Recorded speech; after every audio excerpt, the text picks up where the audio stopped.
Hey everybody, it's Miss Kelly coming to you live again from Pike County, PA for Hemlock Farms Conservancy.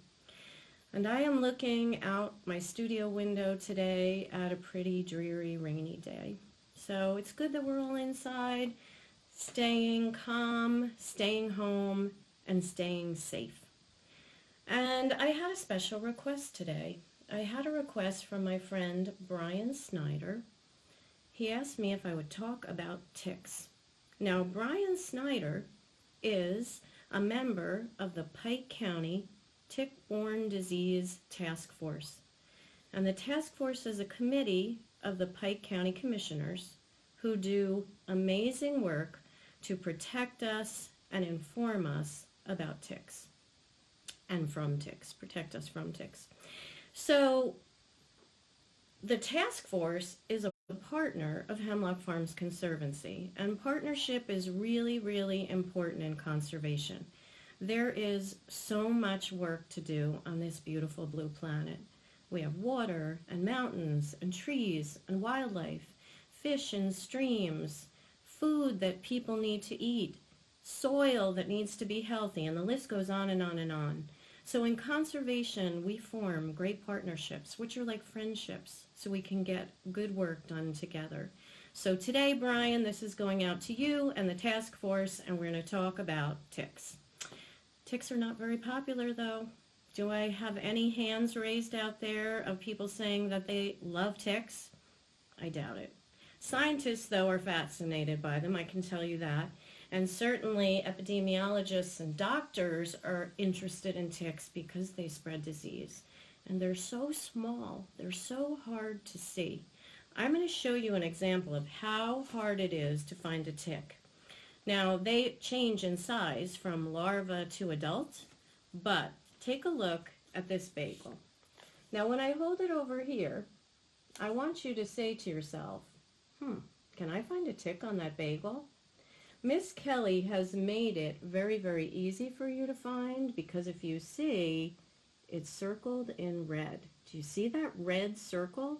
That is a tick. That's how hard it is, my friends. Let me show you that for a little longer. See that circle? That's how hard it is to find a tick on a bagel. Hopefully you don't have ticks on your bagel. Only Brian Snyder and the task force do that, but if you have them on your body, they can be really hard to find. So it's very important to know the safe steps for protecting yourself against ticks. I want to tell you an important fact about ticks. I'm a big insect and spider girl. I love insects and spiders, all kinds of insects and spiders. And lots of people say ticks are an insect, but they're not. They're part of the same class that spiders are in. Spiders, scorpions, mites, and ticks are all in the same class called arachnids. And they have their own order within arachnids, but they are an arachnid. And I just read when I was doing research for this that there are literally thousands of kinds of ticks. There are particular ticks that we worry about here in Pike County, Pennsylvania, and I'm going to show you some brochures at the end of this that you can read to learn more about that. But it is important to be safe against ticks. And there is a wonderful little brochure called Safe Steps. It's written by my friend Rosie, who's also a member of the task force, and it's illustrated by me. So we're going to have kind of a cool little session here because I can show you the real illustrations from the book as I read it to you. So this is the cover, Safe Steps. Are you ready? I am. So, ticks are so small. If you have one on your body, you might not notice it at first. And here is this little boy. Do you see how small they are in the bottom of the illustration? Do you see that? They are so small, and there they are in all their forms. Ticks live where there are bushes and long grass. When a person or animal, like a dog, mouse, or deer, goes by, the tick latches on and climbs up. It finds a good place to attach itself, and it can stay there for days. So here's the illustration of the grasses that you can find ticks. Ticks don't fall on you.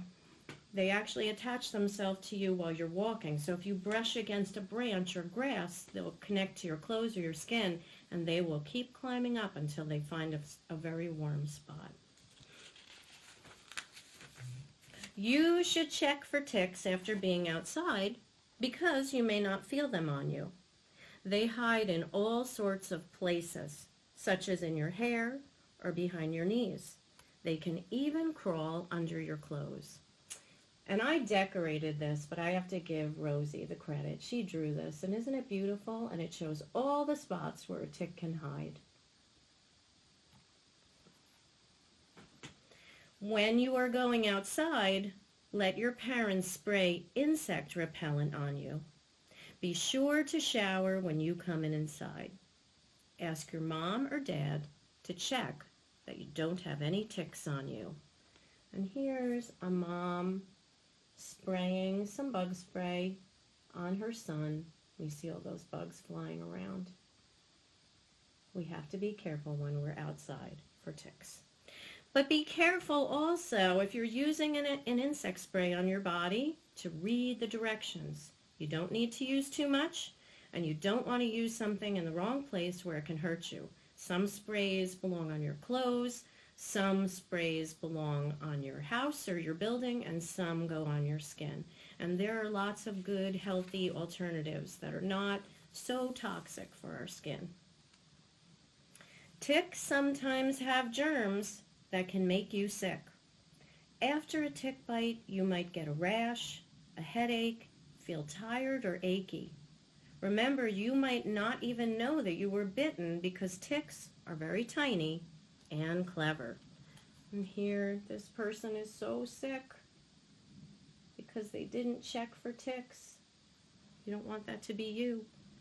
You want to check. And you heard all of those symptoms: rash, headache, feeling tired or achy. They're symptoms of lots of different diseases, so it's important to get tested if you think you've been bit. If you find a tick, tell an adult right away. They will get rid of it. If it is stuck, they may use tweezers to remove it and wash the area with soap and water. I'll try, Bernadette. I'm pretty quiet.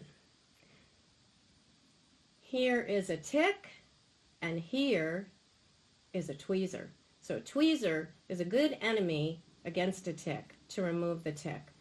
And the Conservancy also shares their tick keys with the task force, and they're available all throughout the county. And I believe the tick force sells them for $5 so that you can remove ticks. Tell your parents if you see a rash on your body or if you do not feel well. They can bring you to the doctor to see if you need medicine. So that's our tick story, and it's supported by all of these great sponsors: Wayne Memorial Community Health Center, the Conservancy, who's talking to you now, Kids Play Today, which is a wonderful child care center, and the Pike County Commissioners and the task force. So you need to protect yourself against ticks. And there are some things that weren't in the book that I want to tell you. If you go out and you're walking in the woods, and whatever clothes you have on, those are not clothes you want to re-wear. Those are clothes that you want to put in the laundry, wash on the warmest setting that the fabrics can take, and you want to put them in a hot dryer for at least 10 minutes. Drying them fully will help to kill any ticks that might have come in with you. After you're done walking in the woods, you also want to get in the shower and take a good shower and rinse off, because that's another way that you can prevent ticks from adhering to your body and staying on your body. And you want to read about ticks. The task force has lots of great brochures. You already heard about one, Safe Steps. This one was created by East Stroudsburg University, and the task force distributes it. It has lots of good information about ticks, and it even has a way that you can send a tick in this envelope and get it tested so that you know if the tick you took off your body has any diseases. And then last but not least, there's the Tick 101 brochure, which the task force distributes, and that Hemlock Farms Conservancy is now partnering to fund, and it has lots of great information about ticks. Really simple to understand. Look at ticks in all their sizes, from larva to adult. Wow, they can be very, very small. So, what's the best thing? Inform yourself. Learn about ticks. Don't be afraid to go out in the woods. I don't want you to miss a great walk in the woods, but you need to understand that you've got to protect yourself. Tuck those pants into your boots. Make sure you don't rewear that clothing. Make sure you wash what you were wearing. Be alert. And don't think that on a cold day there's no chance of getting ticks. I told you last week in our video, lots of times when it's very cold outside, a tick will be more likely to adhere to you because it knows your body is warm. It can sense that. Insects and spiders are amazing things. We will definitely be talking about more insects and spiders in future versions of Miss Kelly Live because I love insects and spiders. I actually have special binoculars that are made for looking at insects that flatten the image so that I can look at those tiny little creatures. I see my son Bill is watching, and he likes to go insect hunting with me too. He is a master at finding moths and butterflies, so shout out to Bill. One more thing that I want to say today. Lots of people are asking me questions on all kinds of topics. Ticks were one of them. Another one is native plants, and I am busy getting lots of resources together about where you can get native plants right now during this challenging time so that you can grow gardens. I will do a presentation on that in the future. People are also asking me, Miss Kelly, why are you always either in your room or in your yard? It's because I'm staying home and staying safe, and I want you to do that too. But when we go outside, we have to tape it ahead of time because the internet is not so good. So you have to be patient. 1 week we'll be outside, the next week I'll be inside talking to you. Although I do seem to get better views when I'm live, so I don't know what that means. But what I wanted to encourage you to do is list your questions here under this video, and I will be happy to do a session on your conservation questions. Miss Kelly is a big expert on water and insects and water quality and stormwater, but there are lots of topics that we can discuss. So let me know. Send your questions, and I'm happy to answer them. And one more thing. Before I end, I wanted to show you that I have really been channeling my inner Edna as my hair grows long during this crisis. So there's one thing Miss Edna always says, no capes. But you know what she does say, along with me? Masks make you a superhero right now. So I want everybody to be wearing their masks, staying safe, helping everybody, and I will see you next week for another Miss Kelly Live. Have a great day, everybody. Take care.